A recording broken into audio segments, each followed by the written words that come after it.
Okey. Assalamualaikum warahmatullahi taala wabarakatuh. Bersama saya dengan Cikgu Syahira. Okey, hari ini saya ingin kongsikan dengan anda semua berkaitan dengan sejenis alat, okey, bagi anda yang telah mempelajari subjek sains di sekolah menengah, anda pasti pernah mendengar nama alat ini, iaitu tolok skru micrometer ataupun micrometer screw gauge. Okey.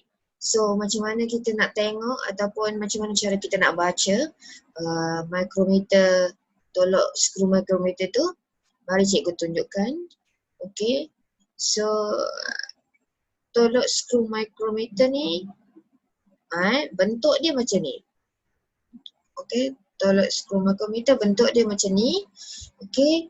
So ini fungsinya untuk apa?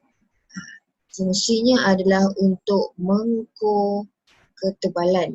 Okey, untuk mengukur ketebalan ataupun measuring width. Okey, ketebalan ataupun diameter.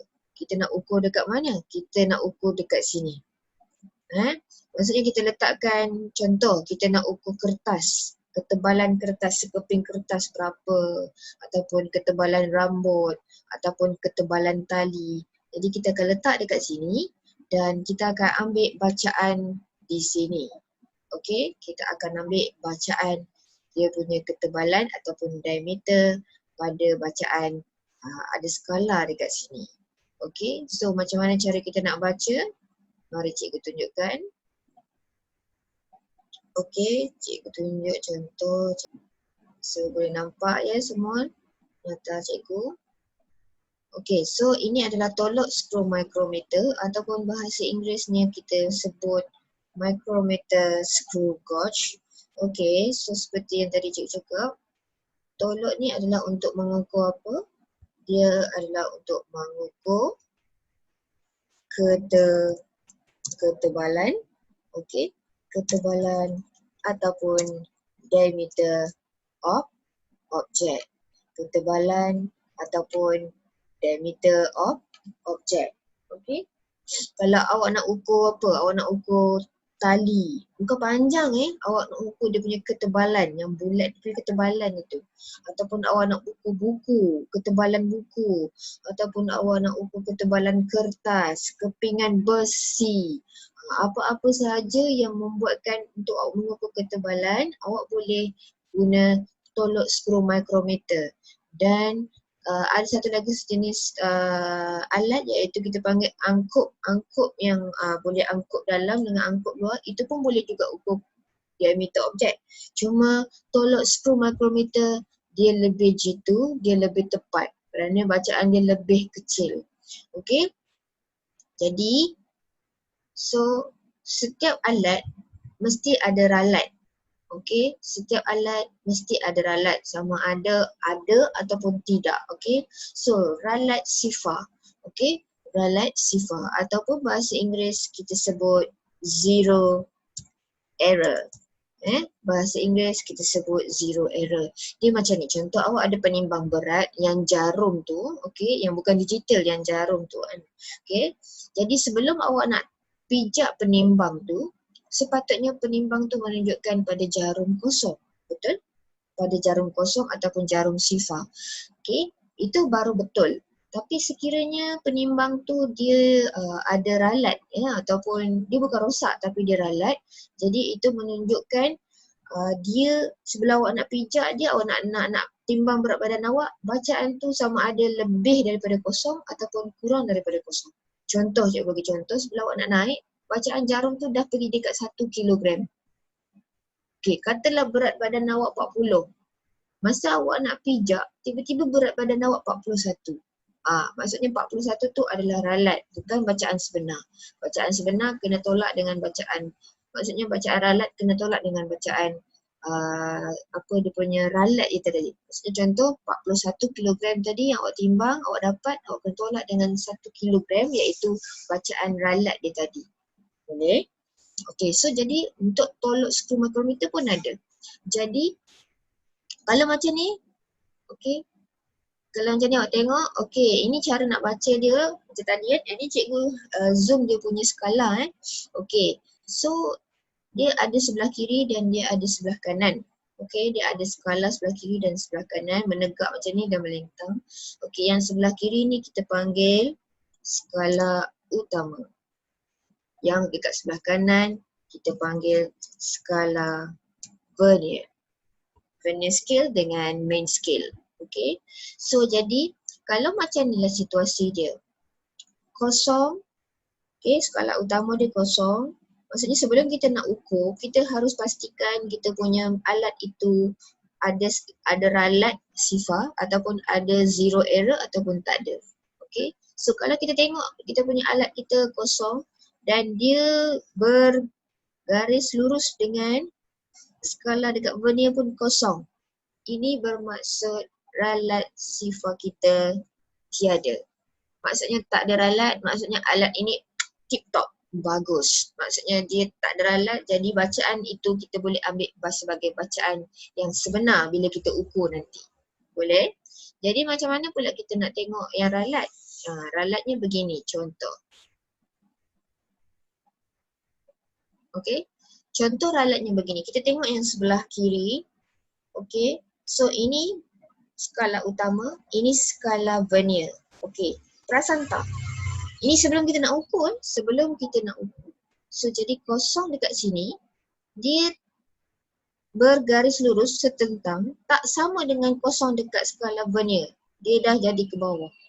So jadi kalau macam ni, kosong dengan kosong, dia atas daripada kosong dekat vernier ni, bacaan ralat sifar ni kita panggil bacaan ralat sifar positif. Kenapa positif? Sebab dia lebih daripada sifar yang kat sini. Kalau kita tengok sebelah kanan, bacaan kosong dia dah naik atas. Maksudnya dia di belakang sifar kat sini.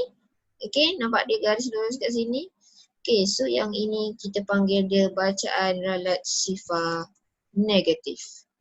Okey, apa maksud dia positif negatif? Maksudnya kalau awak punya alat awak tu, awak tengok dia dah tak sama kosong dengan kosong. Bila awak dapat bacaan masa mengukur, kalau bacaan sifar ralat itu adalah positif, bermaksud awak kena tolak bacaan dia. Okey, contoh awak kena tolak bacaan dia. Contoh dekat sini, bacaan dekat sini 1, 2, 3. Okey, contoh bacaan dekat sini adalah 0.03. Jadi awak kena tolak. Bila awak dapat bacaan mengukur tu, awak kena tolak pada 0.03. Kenapa kena tolak? Sebab sebelum awak ukur, dia dah ada ukuran ralat. Dia ada lebih 0.03. Patutnya tak ada apa-apa lagi, tak ukur lagi.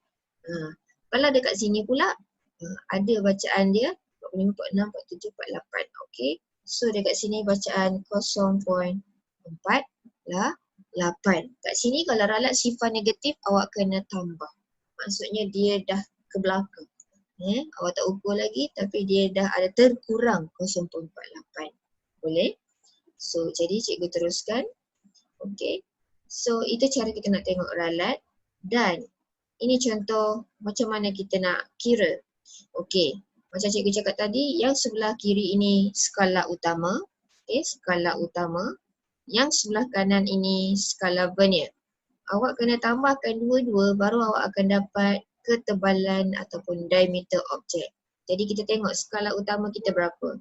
Ini nombor 5. Ini agak kat nombor berapa? Ya, dekat sini nombor 6. Jadi bacaan pada skala utama dia dah, okey awak tengok dia bukan dekat 6 tepat, dia ada satu sendat kecil di bawah. Itu bermaksud bacaan skala utama kita adalah 6.5 mm. Adakah itu bacaan sebenar lagi? Belum. Sebab macam cikgu cakap, nak ukur kena tambah dengan skala vernier yang kecil ni.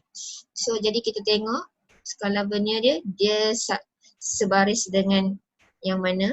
So sifar dekat sini. So ini 1, 2, 3, 4, 5. Okay. So kalau macam ni, kalau awak tengok kosong dekat sini 10. Okay, kalau dekat sini kosong, dekat sini 10.